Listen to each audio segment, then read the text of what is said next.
Hi, my name is Paul Silvis, and this is my wife, Chrissy. And we have a God story.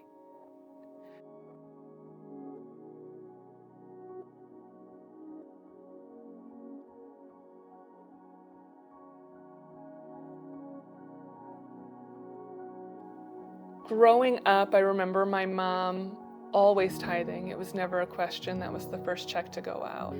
And being in the North where financial struggles are not talked about, I still remember, though, coming home and finding a porch full of groceries where God had seen the need and put it on someone's heart to supply. The tithing is the one thing that I never forget, that I can do well, that I can do the right way, and do exactly what God has asked me. And He proves Himself over and over again.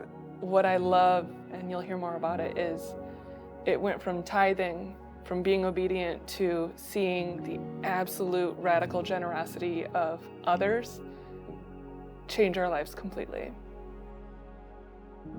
We were 7 years into marriage and had experienced miscarriage after miscarriage, and understood that the cost of adoption is more than we made in a year. So that was just not possible.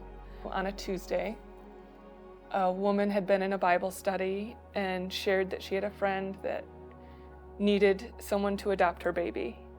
And my friend Erin was there and said, "Hey, you need to call Chrissy and Paul right away."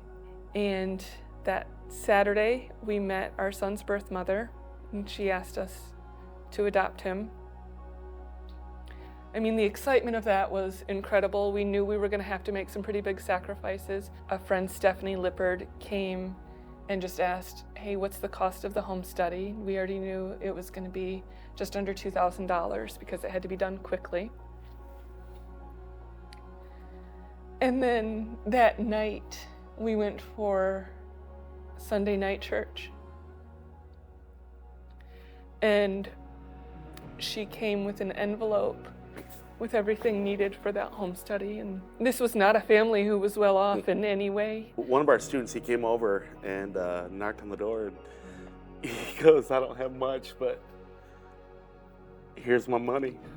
And I think it was, how much? $276. A high schooler.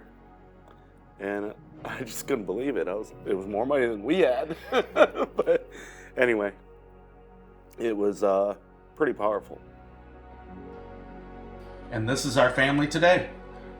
This is Bodie, who is the little boy who, without the generosity and sacrificial giving of others, wouldn't be with us and would be in foster care.